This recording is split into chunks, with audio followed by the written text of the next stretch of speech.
Ligji I irracionalitetit. A keni menduar ndonjëherë pse ndonjëherë bëjmë gjëra që më vonë I pendohemi? Pse kur zemërohemi themi fjalë që nuk do t'i thoshim kurrë, po të ishim të qetë? Pse kur kemi frikë marrim vendime që më vonë na duken të pakuptimta? Dhe pse edhe njerëzit me të zgjuar gabojnë? Shumë prej nesh besojnë se njeriu është një qenie racionale. Se fillimisht mendon dhe pastaj vepron, por psikologjia tregon diçka tjetër. Shumicën e rasteve ndodhe kundërta.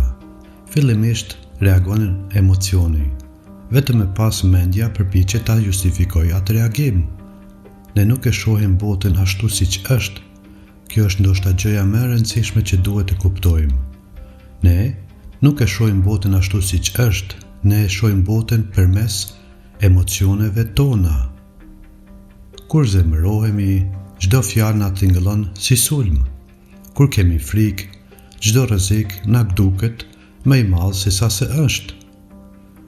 Kur jemi xheloz, fillojmë të dyshojmë, edhe aty ku nuk ka asnjë arsye.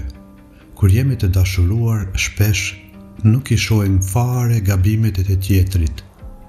Realiteti nuk ka ndryshuar.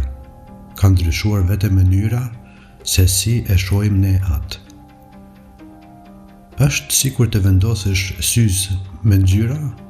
Syzet nuk e ndryshojnë botën, por ndryshojnë gjithçka që shet ti. Pse ndodh kjo? Sepse emocionet janë shumë të vjetra se arsyeja. Milione vite para se njeriu të mësonte të analizonte, ai duhej të mbijetonte. Nëse paraardhë si ynë shihte diçka që I ngjante një luani, nuk kishte kohë të mendonte, le ta analizojmë pak. Ai duhej të ikte menjëherë, frika e shpëtonte.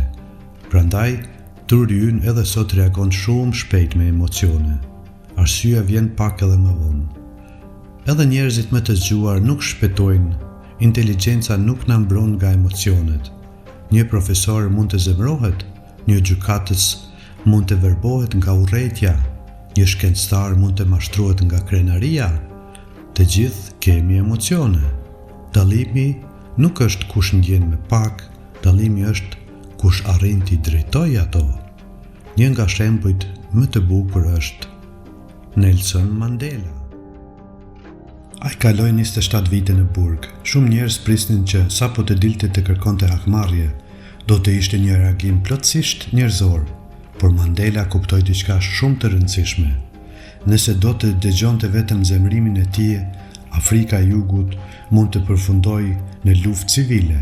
Prandaj, ai zgjodhi pajtimin, jo sepse nuk kishte dhimbje, jo sepse harroi, por sepse nuk lejoj që zemrimi të merrte vendim në vend të tij.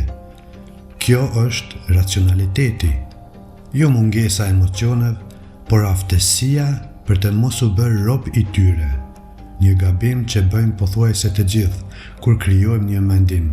Fillojmë të kërkojmë vetëm prova që na japin të drejtë, në vend që të pyesim po sikur të jam unë në gabim, ne pyesim kush mendon si unë.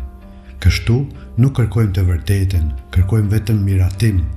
Dhe sa më shumë miratim gjejmë, aq më të bindur bëhemi, edhe kur kemi gabim. Turma, fuqia turmes.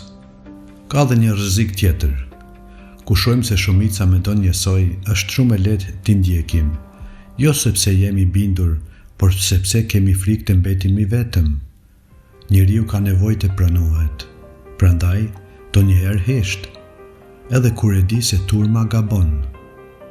Historia na tregon se shumë padrejtësi nuk janë bërë vetëm nga njerëz të këqij, janë bërë edhe nga njerëz të zakonshëm që nuk patën guxim të thoshin kjo nuk është e drejtë. Edhe suksesi dhe dështimi na mashtrojnë, edhe këtu emocionet na mashtrojnë. Pas suksesit, fillojmë të besojmë se kemi gjithmonë të drejtë.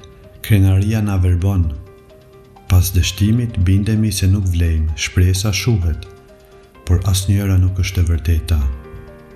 Një sukses nuk të bën të pagabueshëm, një dështim nuk të bën të paaft. Janë vetë momente, jo identiteti yt. Si bëhemi më racional? Hapi i parë është të pranojmë se truri ynë gabon, që emocionet nuk janë gjithmonë një pasqyre e realitetit. Pastaj, mos vendos kur je i zemëruar, mos vendos kur je i friksuar, mos vendos kur je shumë i lumtur. Jepi vetes kohë, dëgjo edhe mendimin e të tjetrit. Dhe bëj vetes një pyetje shumë të thjeshtë, po sikur emocionet e mia të mos me tregojnë gjithë të vërtetën. Vetëm kjo pyetje mund të shpëtojë nga shumë gabime. Mendojeni emocionin si zjarrin, ku ndicet në oxhak, na jep dritë, na jep ngrohtësi, na mban gjallë, por kur del jashtë kontrollit, mund të djeg gjithçka. Arsyeja nuk është uji që e fik zjarrin, arsyeja është njeriu që di ta mbaj zjarrin aty ku duhet. Sepse urtësia nuk fillon kur ndalojmë së ndjeri, urtësia fillon kur emocionet nuk janë më të zotrinjet tanë, por bëhen sheptoret tanë. Pra së fundi, mos lejoni që emocionet ju sundojnë, mesoni t'i kuptoni dhe t'i drejtoni. Mirupafshim.